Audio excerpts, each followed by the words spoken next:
Man, this guy is the next up. I am telling you, he's going to be the next Kobe Bryant. Who did you picture when I said that? There are a handful of options: Jason Tatum, Devin Booker, Andrew Wiggins, Zach LaVine, Anthony Edwards, older examples like DeMar DeRozan, Kyrie Irving, and Kawhi Leonard. And those are just the names off of the top of my head of players who, one way or another, were compared to Kobe Bryant. And there's surely going to be plenty of players in the future who get handed the same comparison until the actual next Kobe exists. Comparisons are a part of human nature. You compare your car to your neighbors, your partner compares you to their ex, your mother compares you to the cousin that you will never live up to. Fuck you, Jeremy. But when it comes to comparisons in sports, they come with quite a few problems. That can be as small as a player changing their game in a way that does not work for them, like it did for the player they were being compared to as big as these comparisons having huge ramifications in the careers and mental health of these players. Welcome to NBA Deep Dive.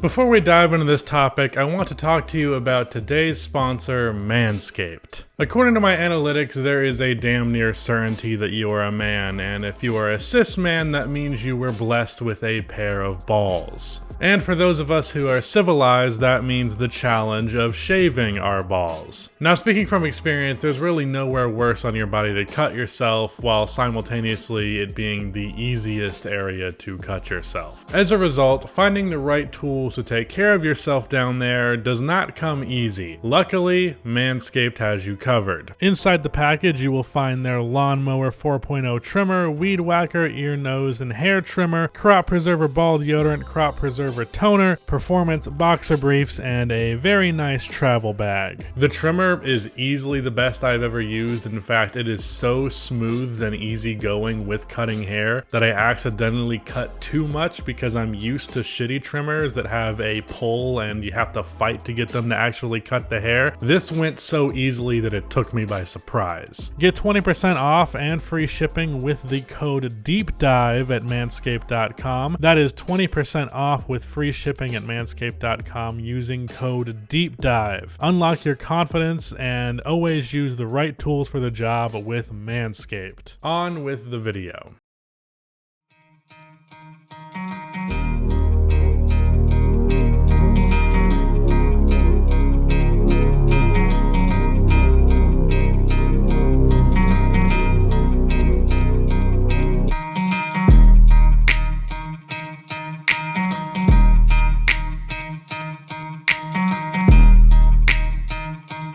Player comparisons have a lot of flaws, and one of the biggest ones comes from the very conception of these comparisons to begin with. So many of these comparisons come from the laziest and narrowest point of views possible. I chose the next Kobe for the title of this video because it is probably the most common one to get thrown around as of recent history. Why? Well, the passage of time has a habit of simplifying things such as a player's game. As legendary and multifaceted as Kobe Bryant and his game was, with the passage of time, he just becomes guard/wing who hit contested mid-range jump shots a lot. As a result, just about any high-level shot-creating prospect between 6'3" and 6'8" gets comparisons to Kobe Bryant. Devin Booker is a 6'5" guard who takes a lot of mid-range shots. Jason Tatum and Andrew Wiggins are 6'8" wings who take a lot of mid-range shots. It's really as simple as that.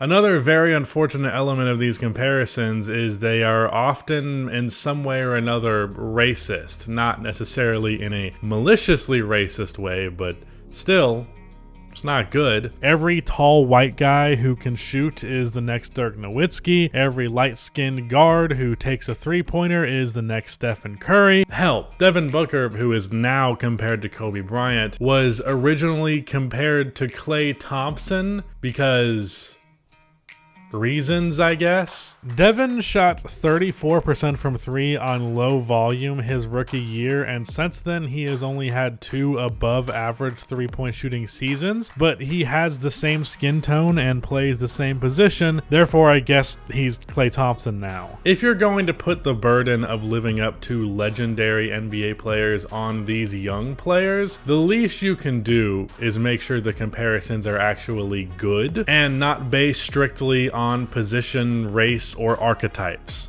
Again, with Devin Booker, Kobe Bryant is one of the greatest slashers of all time who got to the free throw line a ton as a result. He also was a prolific post scorer, and I'm not just talking about the signature fadeaway, and he was a great defender. None of these attributes are really possessed by Devin Booker. Kobe drove so much that he averaged 8 free throws for his career with a peak average of 10 attempts per game for 3 seasons. Meanwhile, Booker averages 5 in an era with a much higher pace and much more likely to call fouls, by the way. Kobe also made 12 all-defensive teams throughout his career. Meanwhile, Devin Booker has been a piss-poor defender throughout his career, but, you know, 6'5" shooting guard who takes mid-range shots, go Burr, I guess. At least these comparisons were made out of basketball laziness and not racism. So, low bar, but you passed it. But here's the thing. If you're a fan of Devin Booker, I'll bet when I mentioned the defense thing, you got ready to comment about how he's actually been a really good defender this year, and was pretty good last year. Hell, maybe I am calling you out as you are making that comment, but for real, I'm well aware of the defensive improvements that Devin Booker has made. However, my criticism for his career defense as a whole was based entirely on this comparison. From Booker's comparison to Kobe, it gave me grounds and reason to be critical of Booker when I otherwise wouldn't have. And mind you, I did not criticize Booker for bad defense because, well, bad defense is bad, but because he was compared to Kobe, who is a vastly better defender. The criticism only exists through the comparison. Otherwise, we would not be talking about Devin Booker's defense right now. You see the problem here, right? The comparisons these players get result in discourse, positive or negative, but let's be frank, more often negative, that shouldn't exist in the first place. I should not be wasting my breath on something like this, and Devin Booker would be inclined to agree. But how are you feeling about these kind of Kobe comparisons that you're starting to get, where you see the numbers and you see your performances? How do you kind of feel about that? Yeah, I haven't really thought about it much. I know it's something that everybody has going on right now, and I didn't make that comparison myself, and I just leave it at what he's done for me as a mentor, and the advice that he's left me with. So I try to take bits and pieces of his mentality and his approach, but I should never be compared to Kobe Bryant. The criticisms or praise that comes along with these comparisons, one way or another, has an effect on these players. These comparisons create noise, and whether they are willing to admit it or not, this noise eventually gets in their head in some way or another, and it will affect their play style and their mental well-being. Let's talk about another facet of this. One of the earliest deep dives I made on this channel was about Andrew Wiggins and the potential that he failed to live up to. Andrew was another one of these players who was relentlessly compared to Kobe Bryant. Now, a few years later, obviously no one is doing that anymore, but it was a thing. I promise, if you don't have a memory of that, it was a thing. Was that long enough ago that I actually have to clarify that? It was 8 years ago. 2014. 8 years ago.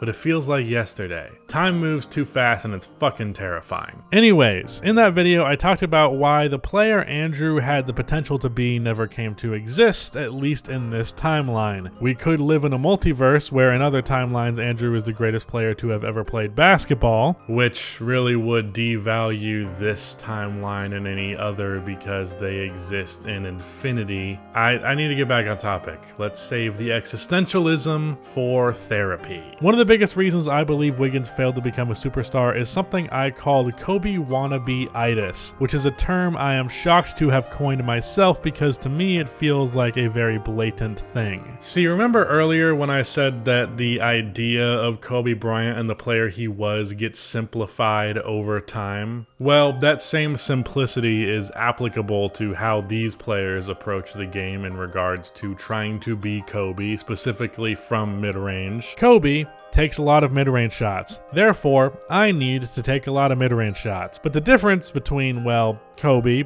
and Andrew Wiggins is Kobe is actually good from mid-range. Wiggins, for his career, shoots 35% from mid-range, which, just in case you didn't know, that's like really bad. But it really feels as though Wiggins took these Kobe comparisons to heart and decided that's what he should build his game to be, even when that was not necessarily the best direction for him to take. Because of the comparisons, Andrew went in this direction, when really a 6'8" super athletic wing who is a great defender could go in a variety of directions. Slashing should be a huge aspect of his game, but instead he insists upon this Kobe-like shot creator role, and I can't even really blame him because it feels as though this role was insisted upon him from everybody else. Kobe wannabe-itis is a huge part of the criticism Jason Tatum has gotten so far in his career. It seems as though when Jason Tatum is at his worst, it's when he seems to be doing a lazy Kobe Bryant impression like fucking B-Dot or that Max is nice dude. When he's playing at his best, he's letting the game come to him, he's not forcing shots, and he's playing to his strengths rather than just trying to do some replication of another player. Now, I do not blame these players for the decisions that they make in terms of the development of their own games, because really they're just falling into a trap that I don't necessarily think you can blame them for falling into. Wiggins, Booker, and Tatum grew up idolizing Kobe Bryant, so naturally they wanted to be like him, and them being compared to their idol when they entered the league, naturally they wanted to do what they could to emulate him and live up to that comparison. But that's the problem. None of these guys should be trying to become the next version of another player, and I don't even necessarily mean that in the cliche, he's not the next Kobe, he's the next himself type of way. I mean in a very literal sense in terms of how these players become who they do. They shouldn't be building their games to be Kobe. They should be building their games to be the best basketball player they can possibly be, regardless of how that looks on the floor. And being that Kobe is one of the 10 greatest players, or okay, I'm sorry, for the nerds out there, 15 greatest players of all time, it makes sense to try and copy aspects of his game. There's a reason people would do that. But at the same time,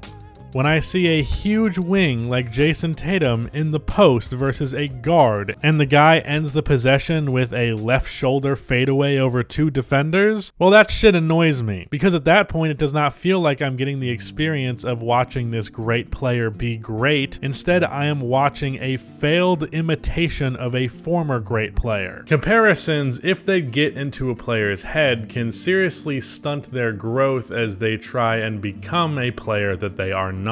And this is, of course, just talking about what they are capable of as pure basketball talents. It gets arguably worse when you're talking about their success at large. I hate to use Devin Booker as the example again, because when I went into this video, I kind of wanted to evenly talk about all three of these guys, but he ends up being the best example every time. Looking at Devin Booker's early career, I don't know if I have ever seen a young player criticized more for a lack of team success than Book. Looking back, it was insane the flack that he got for not being able to carry teams that had G League level players in the starting lineup to playoff appearances. And honestly, I believe a majority of the flack came from this Kobe comparison. We expect more of you because we see that you have this potential to be next Kobe apparently, so why are you not doing something that he would be able to do? Which is fucked up because, again, it's not a comparison that should be being made. Let's say that I write and direct a movie, which is a dream of mine, and the movie ends up doing really well critically and financially. I have a budget of about $50 million, and let's say it pulls in $500 million. By all accounts,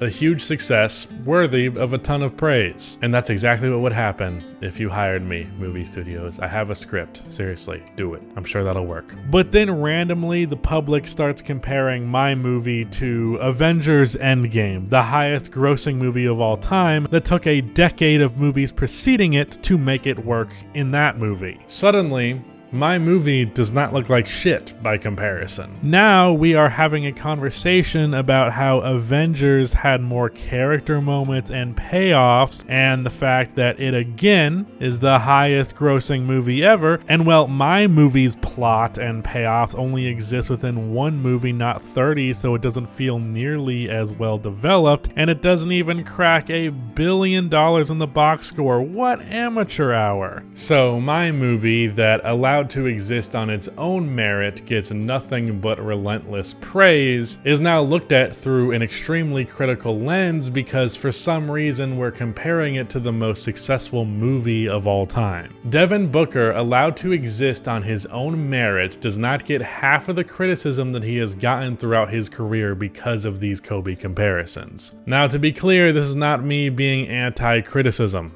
because I'm not anti-criticism inherently. Regardless of how much I try to be positive, I also have to be critical to perform my job. However, I am very anti-useless, pointless, and unfair criticism. And that pretty much always comes when we're comparing these players, because we are comparing a player to some really crazy high standard when they did not ask for that. It turns a celebration of what a player can do to a dissection of what they can't, and I don't think that is fair to anyone. I mentioned earlier the he's not the next Kobe, he's the first Jason Tatum type of sentiment being cliche. However, some cliches exist for a reason because there is truth to them and they work. Not all of them, like the goth girl becomes pretty by no longer being goth cliche. That one sucks. But this one is like the cool guys don't look at explosions cliche. We can all agree that one's fun. I don't know where I'm going with this at this point. Basically,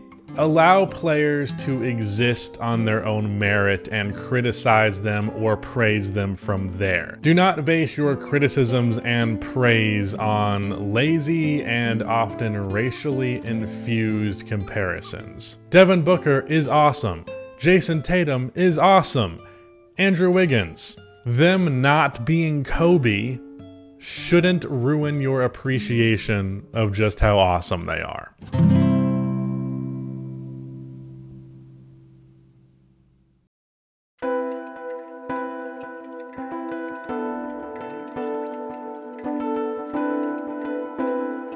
This is probably going to be the last deep dive in a while. I don't really typically feel like these things do good during the playoffs, and of course, I want the videos that I put extra effort into to do good. Plus, I plan on being locked in on playoff content as a whole on both of my channels, so that would get in the way of this. So this should be the last video in this series until June. Luckily though, in that hiatus, I do not plan on slacking off. I'm going to attempt at least to finish my dehumanization of athletes video that I have talked about ad nauseum, and then pointed out how I talk about it ad nauseum. So at this point it's getting really annoying, but over the playoff period of time, hopefully that should be enough time for me to actually make this very daunting and large scale project that I have in mind come to reality. If you've made it to this point, I can only assume that you enjoyed the video or you've been hate watching very intently, which I'd say is impressive. But assuming you did enjoy, then drop a like on this video. It makes a massive difference in how it performs in the algorithm, and more importantly, subscribe to the channel so you can get more videos in this series. There are already like 10 other episodes of this series that you can watch if you haven't already, but yeah, it's much appreciated. I'm always curious who's actually watching the video at this point, so if you've made it this far, comment Haley Williams. If you've been around for my Twitter, you know why that's a significant name to me. Anyways, yeah, I think that's it. Goodbye.